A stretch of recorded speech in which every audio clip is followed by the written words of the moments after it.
Tenacious Eats is an immersive dining experience from Chef Liz Schuster. The interactive dining adventures pop up all over St. Louis, but this Valentine's Day, Chef Liz is helping you bring that dining experience to your own home. She joins us live this morning in the Show Me Kitchen. Chef Liz, thanks for being here today. Thanks for having me, Mary. Okay, I'm so excited. What are we making? It smells delicious, and we always know when Chef Liz is here, it's going to be delicious. Well, I hope so. This is something I make at home for my husband, Chef Steve. Chef That's how we Steve. met. We were both cooking together.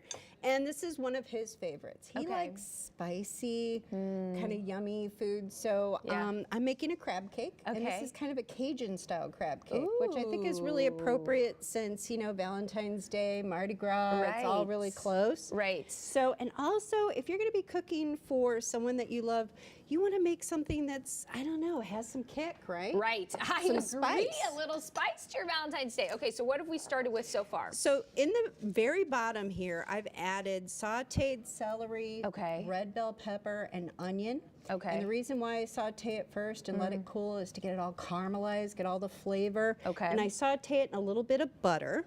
And then I've added panko crumb. A lot of people use like old school breadcrumb. Yeah. I like panko because it's lighter. Okay. And also if you're trying to watch your carbs, panko is a much better option. Oh, there we go. So now you can have a healthy Valentine's Day too. There you yeah, it's heart healthy too.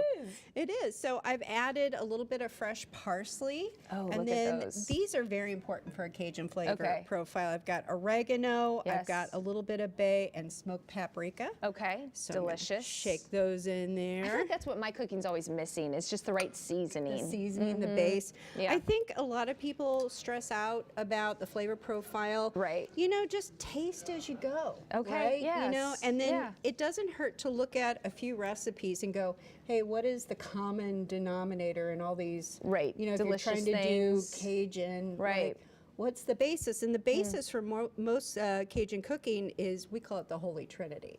Which is the celery, the bell pepper, and the onion. Oh. And then a little bit of granulated garlic. And right now I'm adding lump crab.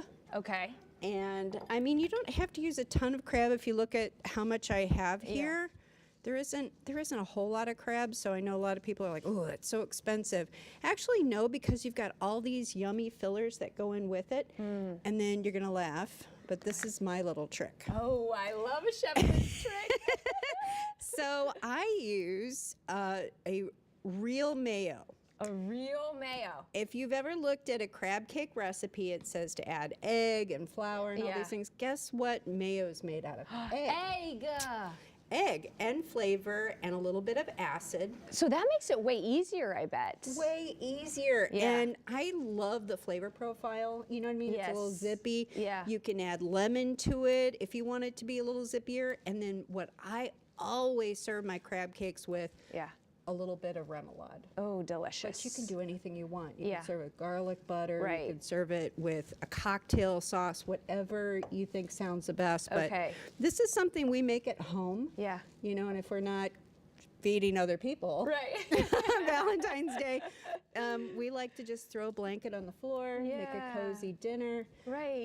Sit down and watch a movie together. And this is also better too if you make this the night before. Okay. That's good to know. Yeah, all the panko will absorb the moisture. And you can just leave it in the fridge? Leave it in the fridge covered. And then I'm assuming next up you put it on We're going to put it on the heat. You can grill these. Yes. I would suggest a lot of people go too flat. Yeah. I kind of make them a little thicker, almost like you're making like a mini slider. But see how I'm rounding my fingers around that? Oh yeah, look at that. That's easy. I feel like this is even something that I could do. That's how easy this was. And I'm not the best in the kitchen, Chef Liz. It's easy, right? Wow, look at that. And it smells amazing. So whoever you're cooking for, they're going to be like, oh, you do love me, you do care, right? And it looks complicated, but you really are just throwing something in a bowl. And how long do you cook it for on the heat? I do it until it's got a nice golden brown, crispy top. And then if you want to, you can pre-cook them. Pop them in the fridge and then reheat them in the oven at like 350 degrees. Wow, perfect. Just till it's kind of warm in the center, but the crab's already cooked. Oh my gosh. So it doesn't get any easier. Chef Liz, you are saving all of our relationships. You are the Cupid of today, the Cupid in the kitchen. My grandma used to always say the way to a man's heart is through his stomach. It is. Ain't that the truth? And Chef Liz is here to prove that. We're going to have all the information for this recipe at ksdk.com/showme. And of course, you can learn more about Chef Liz on her website, Tenacious Eats. All of that is available right there on your screen.